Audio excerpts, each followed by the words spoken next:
Welcome to this live stream, even on a beautiful Saturday where Wall Street is closed. We are broadcasting live from maybe the fastest city from the Middle East, Dubai. It's 11 p.m. here. Let me know, guys, as usual, where you're watching from. And today's question of the day is where you guys see.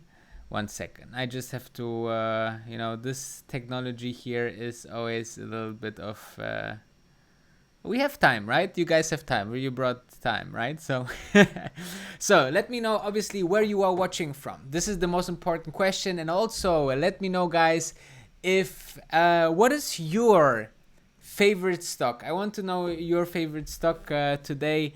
And I just have to switch on here something so I can see your comments, comment your questions, comment your answers, and we are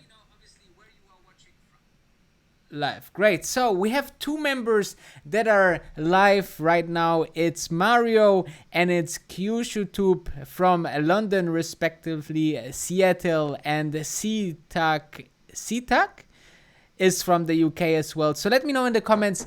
I want to talk about something today which don't involve this guy. Okay, this guy, the Bulls, just supported us the last couple of days, but I think maybe this is over. Okay, so I believe, and there will be some, let's say, evidence that we will look into, that maybe what I called from the very beginning bear market bull rally. Beer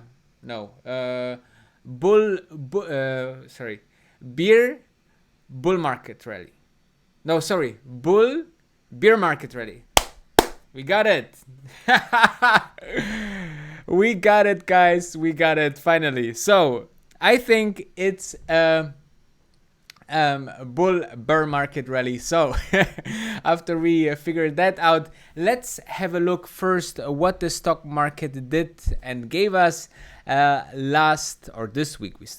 We are still in the same week. So let's have a look. So we had the S&P 500, which this week growth down.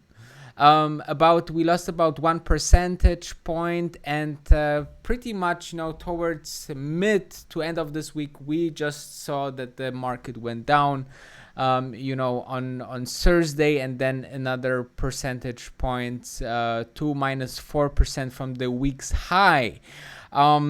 Technically wise, if we are looking in the overall chart, the 3,000 mark. The 3,000 mark is something to watch in the S&P 500 because it's just went up since this very latest lows, which was about the 22nd of March.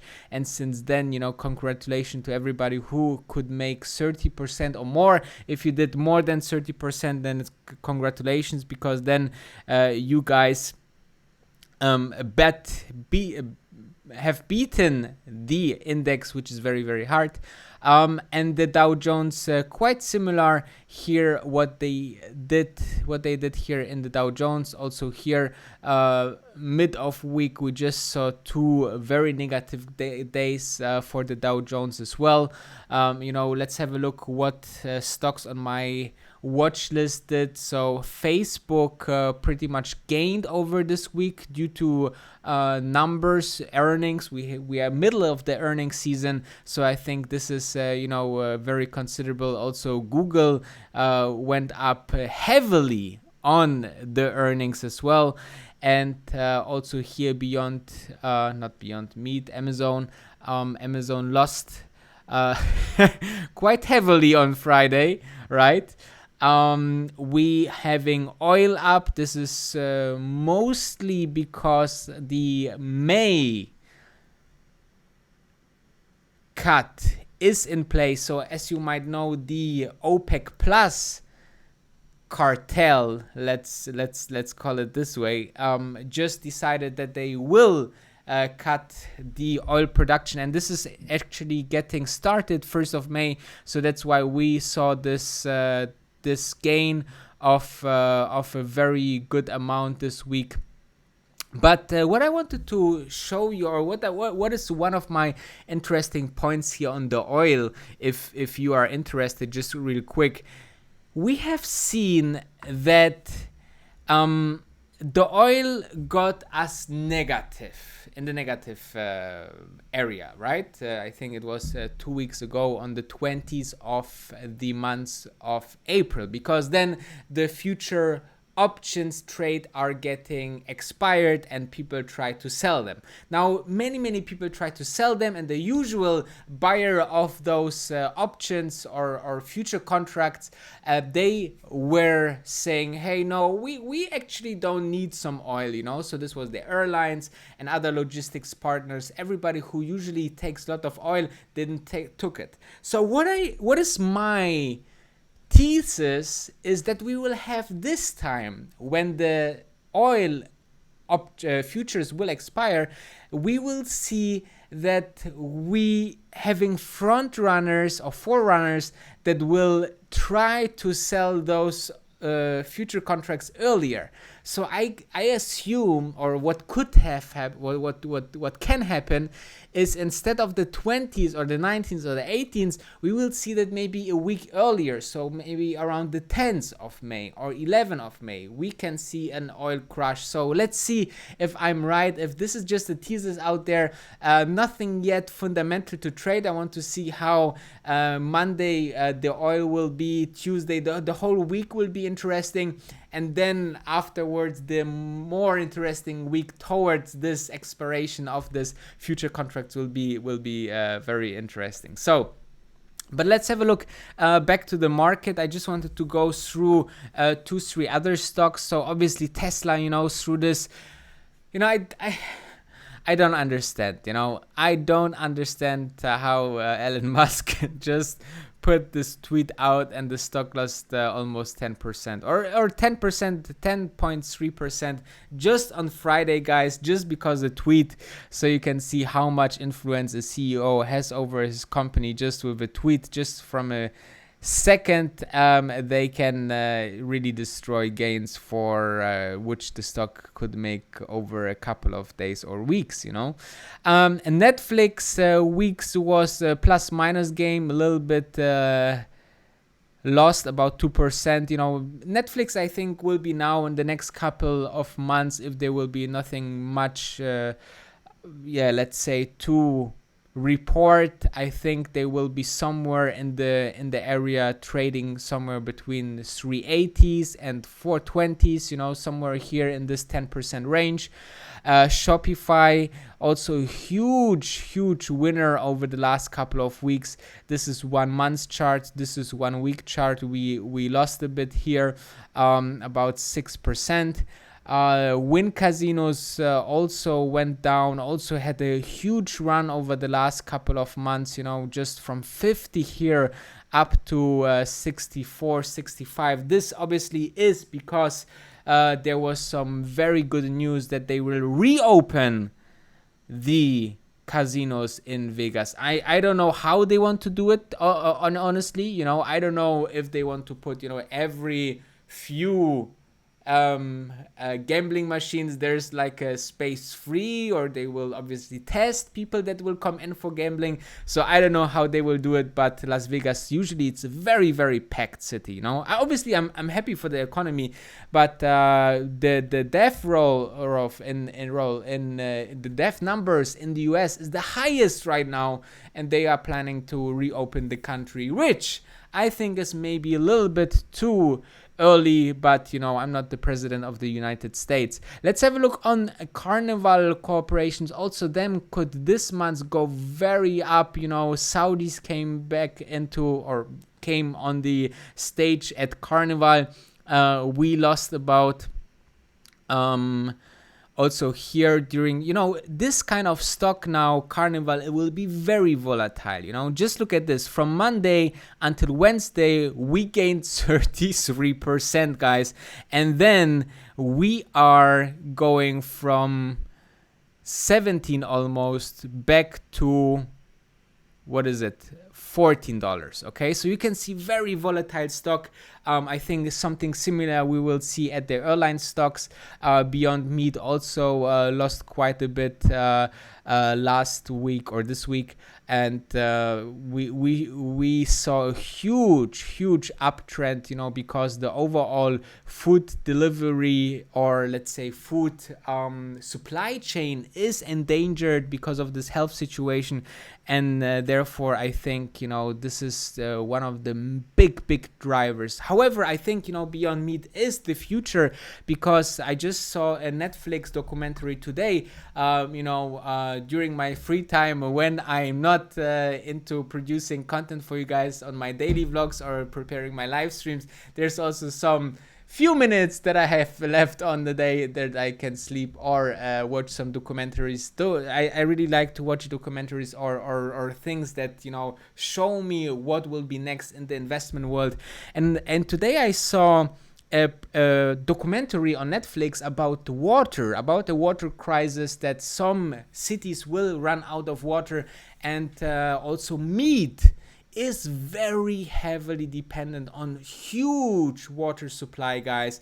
And as you might know, the burger patty of Beyond Meat is using 99% of less water than the usual patty need to be produced. Cheers to that. And I believe that once water will be less, will get less subsidy and will be more expensive because it's getting less and less, I think then burgers of traditional meat will be like 10 times more expensive, and then, you know, the artificial food industry will just explode in valuation. And therefore, you know, it's now the early days where you can go into those stocks like Beyond Meat and be happy in 5 to 7 to 10 years, you know, just when you 100 times or 50 times your money, you know, $1,000 could be then $50,000 or more, or a little bit less. You never know, but you know, those are the plays. I just posted a video, if you're interested, about my stock portfolio constellation, in which stocks I'm invested in, how much percentage I keep cash, how much percentage I keep for trading, you know, to have the balance. So if you're interested in that, go on my channel after this live stream and to watch today's daily vlog. But let's dive into the days. Let's first have a look from where you guys are watching. You know, that's more interesting for now. So Austria, we have New Hampshire, we have Texas, we have Rhode Island. Where's Rhode Island? I just pinned the comment from G Fish or J Fish or Jvish. Then I see some people from Southampton. I see some people that I see always on the live streams, like DRK or JJ, you know, some regular guys. I really appreciate you guys. You know, I hope you can learn something. I hope you can transfer this knowledge to money, because in the end we want to make money on this channel, right, in this community. So let's have a look into today's topic, which I believe it's quite interesting. Do we, and this is like the statement of today, do we seeing more of a downtrend from here, or we are keeping to be evolved? I will show you a couple of things today that makes me a little concerned about those levels that we are now. Okay, now we have a couple of earnings coming in. The earnings were better than expected because the expectations just got lower, so I can say, before I thought you will jump 10 meters, right? And then I will reduce that that I think that you will only jump 5 meters, and then you jump 6 meters, and then I say, man, this is my guy, he jumped 1 meter more than I expected. This is what's happening currently on the stock market. However, Q1 is even almost none affected by the current situation. It will be Q2 and Q3 that will be super interesting, when we will see these companies having maybe zero revenue or very big hits. The next days I will make a video about Uber, where I went to really dive into this stock and the problem about this company. So stay tuned for much more content here. But let's have a look into the first graphic. So maybe when we investing, some of us look very much up to one guy. And this is Warren Buffett, So Warren Buffett is really the oracle of Omaha. And I think that he, in his early days, was one of the most interesting guy, because he just saw trends like Heinz, or he saw trends like Coca-Cola, airline stocks. He saw just the opportunity that was out there, and really invested on some stocks, Coca-Cola, that really blow up over time. But now, every quarter we see what his big money is doing, and usually, when the crisis is out there, usually we expect Warren Buffett to buy some shares, right? Unfortunately, we don't see that yet. Okay, so Warren Buffett's Berkshire Hathaway, which is a very expensive stock. I think they are somewhere around 300,000, because he never did a stock split. So he have a massive 50 billion net loss, and also they said he just bought a couple of airline stocks, I think, and the rest he just let it in cash. So it's a kind of sign that I think that he don't think the current levels are cheap enough for him. Okay, and this should be a sign, or at least some factor that we should consider. Then also I want to show you that the Fed is buying less starting towards end of March. We see this now going lower and lower and lower. So we will have the big money power that was pushing the market. Here you see how Jerome Powell really put everything to it to make the stock market hold its levels, and currently it's showing us that it's going less and less into the market, which means that stimulation is kind of taking the back seat, like Amazon said, investors should take a seat. Whatever this means. So here is another chart that is also very crazy, okay, in my opinion. So first of all, I need to explain two things before we diving into this chart. So one is the GDP, okay? So it's showing us how much the value of all produced goods and services are in one country. And obviously in crashes or crises like this one, this number goes lower and lower. Now on the other side, some people are comparing the market cap to the overall GDP. So you see how much the stock market is in valuation to the GDP that the country is making. So this is a great indication also to see, okay, is the overall situation overvalued or valued rightly, or how it was compared to history. And we are at the whooping 125 and 150% of GDP, which is absolutely insane. You can see in this graph that, you know, we had 135 levels in the dot-com bubble, you know, so we are higher than that the 2000 bubbles, which is really alarming, guys.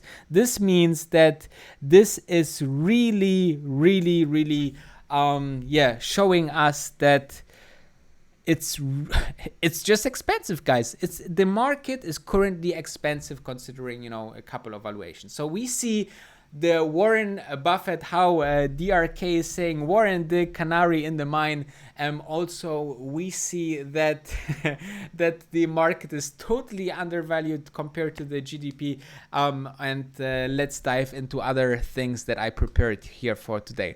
This is also an interesting chart because it's showing us, the 2001 seasonality compared to the current situation. So this is just, you know, charts compared to how markets reacted in 2011, where we had the dot-com bubble. You know, first it went way down, then it went up like a bear market rally, you know, and then it went even to lower lows, and then it goes back up, you know. So maybe we see something similar. But again, you know, I'm not a huge fan to say, you know, what happened in the past will also happen in the future, you know. I really, if you want to see what is currently happening and how to predict the psychologically or how to evaluate psychologically this black swan event,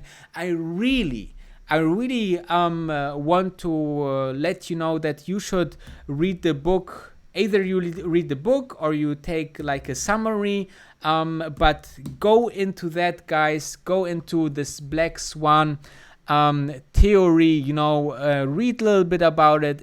It's really showing us that, you know, we as humans are underestimating this kind of big events and the result out of it, and it really, we are too confident. We are thinking that some of our research is really well done, while it's totally bad, you know, and that's why we cannot foresee these major events.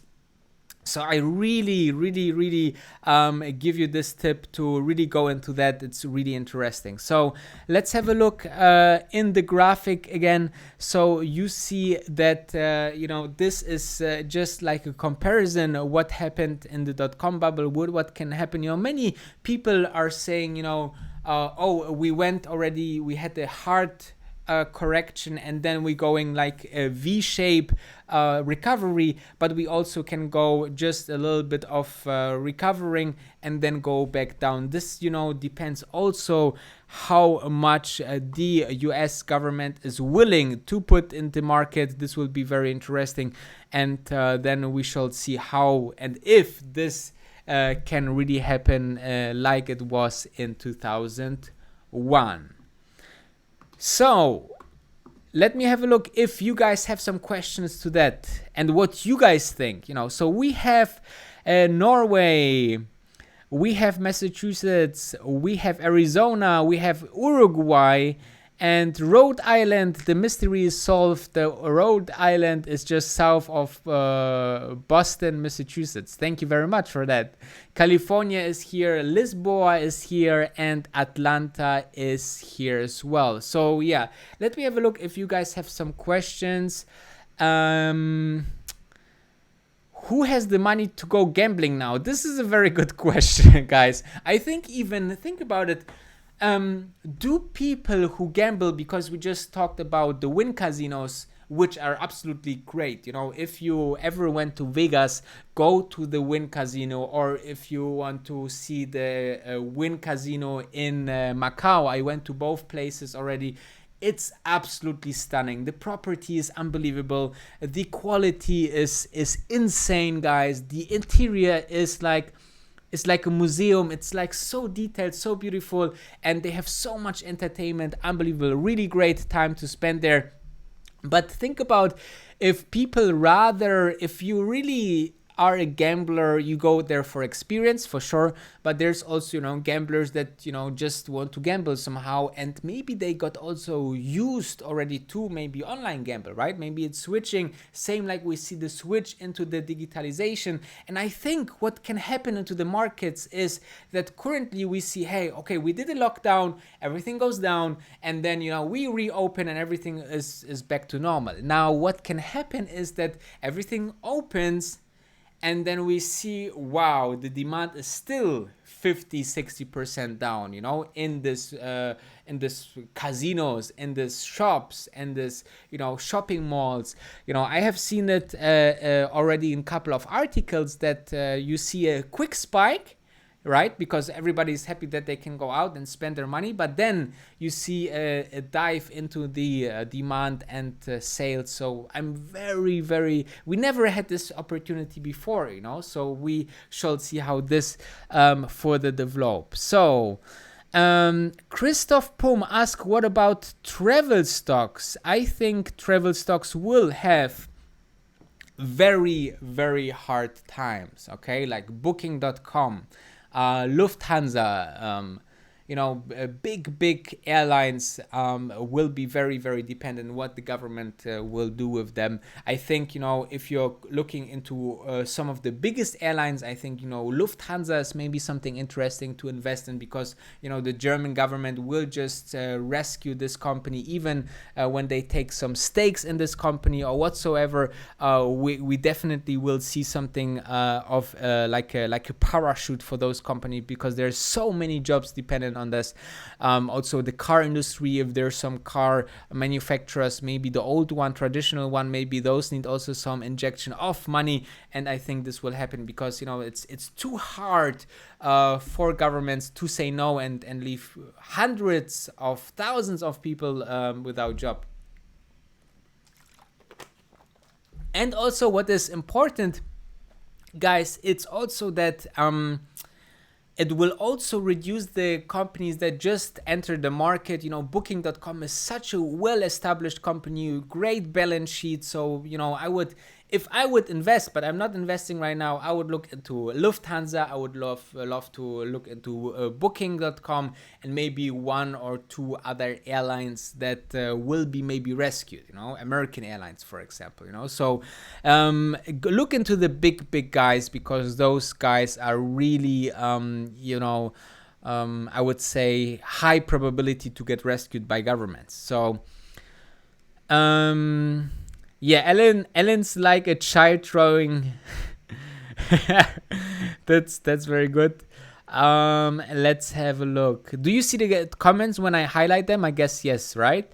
Royal Caribbean. I don't looked into that stock that much. I think, Carnival Cruise is definitely an interesting play, because once the Saudis are in this deal, you can imagine that there's lots and lots of money. And if Carnival needs an extra $1 billion, then the Saudis will with pleasure put this for more equity on the table. If you have this big backers of a stock, then it's hard for the stocks to really go bust. So that's why also the stock went up crazy amounts, and therefore there's people, Sergio, saying that his favorite stock is Alibaba. I think just in general, think about crazy how the digitalization is brought forward. Amazon and Microsoft and all these digitalized companies will have the years to come very, very profitable out of that. So Mario, one of our members, says he loves Tesla and Beyond Meat. We definitely need more of them both. That's true. That's very, very much true. Um, then Francisco is asking, do you believe that Tesla is going to hit 500 this month? I mean, this depends if we can if we can have some more Twitters of Elon Musk, right? Now I think the most important for Tesla is to Tesla is a very volatile stock, guys. Okay, Tesla can easily, if the whole market goes down, which we talked about today, can also go back to 350, But then, I'm not saying this because I'm bearish or something. I'm just being realistic. Going back to 350, then it can go back up to 900 into no time, right? We have seen this in 3 weeks. We went from 350 almost to 900 back. This was unprecedented, guys. This is beautiful. And this is, this never bet against Tesla and the love of their shareholders. I have seen very, very less companies that could show or give us the same, like Tesla. This is absolutely crazy. And then don't forget the thumb up, guys. This helps really, really much. Obviously, what else we have? What do you think will happen to the movie theaters? That's a very interesting question. I just had a conversation with a friend that he said, how much you think consumer behavior will change? And I think consumer behavior will change drastically. Okay, we have seen this in other big events. Psychologically, humans get affected very much of it. Okay, so I think masks, right, will be a very normal day-to-day accessoire. So you will see masks from Nike, from Gucci, from Adidas, from all these big clothing brands. We will see masks, maybe also from companies, you never know. And then, movie theaters will be very, very hard business, guys, because you have to see, now we see already that it's working, that some production companies are putting their paid movies onto these platforms like Apple Plus or Disney Plus, right? So you pay $3 for a movie. You can sit at home.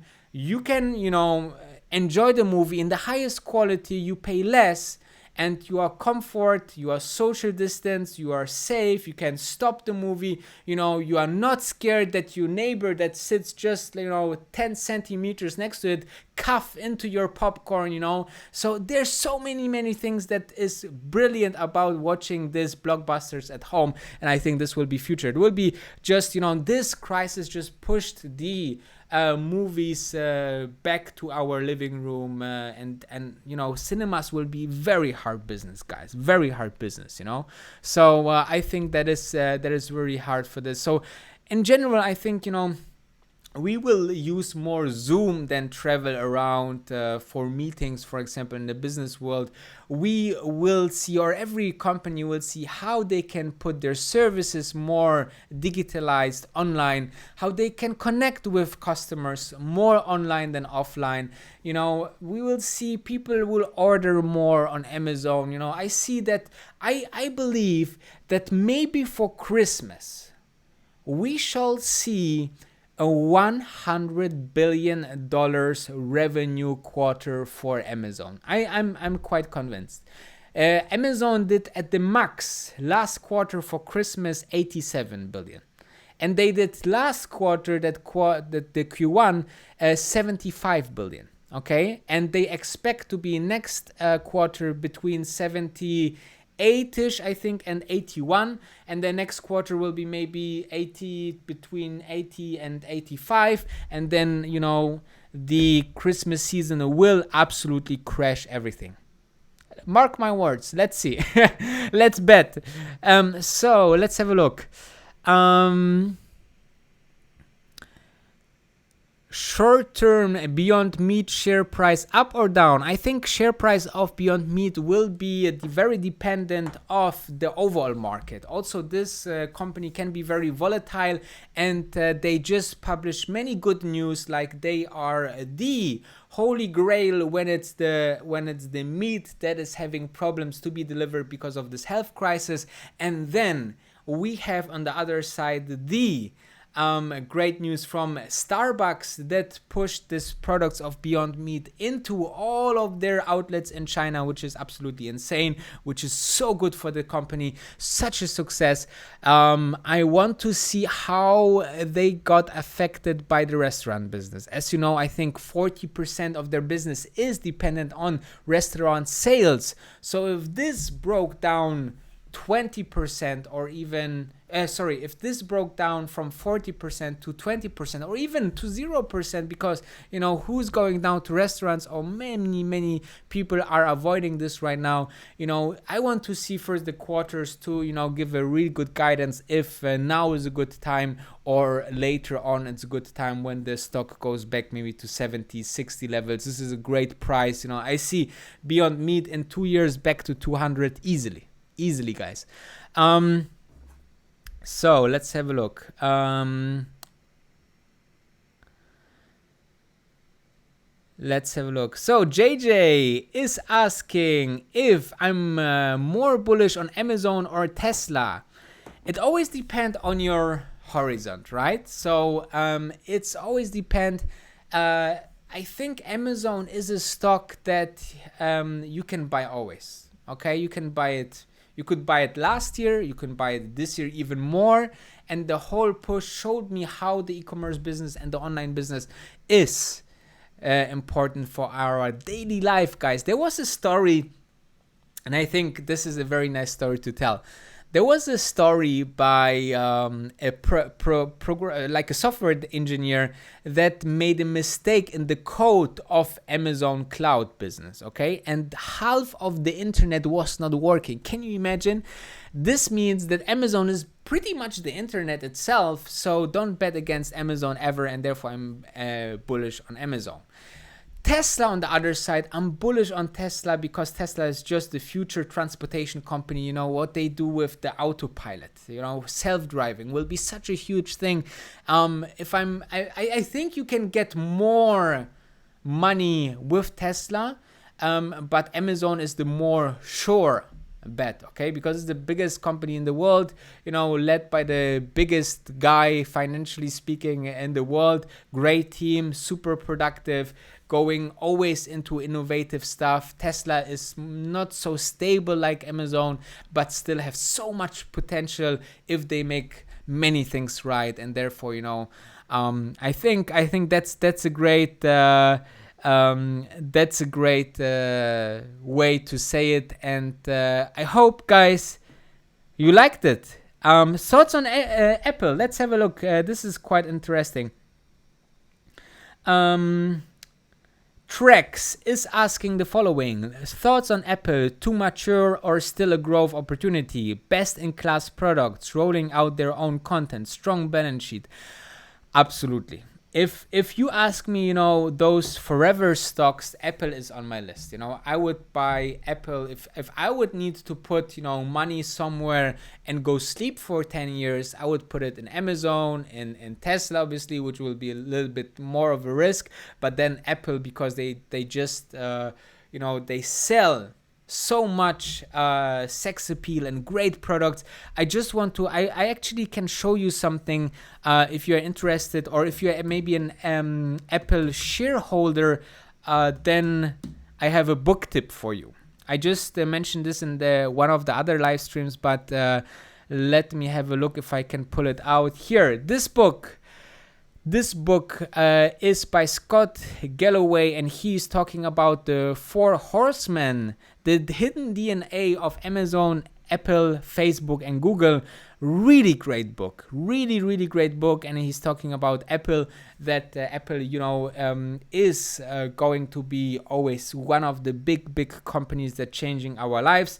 I think also, they did a very clever move to move more into the service side. As you can see, people are maybe will not buy a new iPhone, but they will get those subscriptions for the cloud, for the Apple Plus TV, for music, And as Apple is more and more shifting to the service rather than to the hardware, I think that, the mix of both and even stronger, I think in one point of time, Apple maybe will get the iPhone for free to you, and you have to pay monthly for music, cloud, Apple Plus, Apple TV, and all this games arcade, I think they have now as well. So you will pay maybe monthly $100 but get the iPhone for free. Maybe we will get to that point, but great company. So really great company. Great. Yeah, that's it, guys. Thank you very much for this great time on a Saturday. I hope you enjoyed, and let me know, and obviously smash that like button, and I see you tomorrow with a brand new Tesla Sunday vlog, and obviously a Tesla branded live stream. So don't miss. Have a nice evening or morning or afternoon, wherever you are watching from. I see you. Thank you very much. See you tomorrow.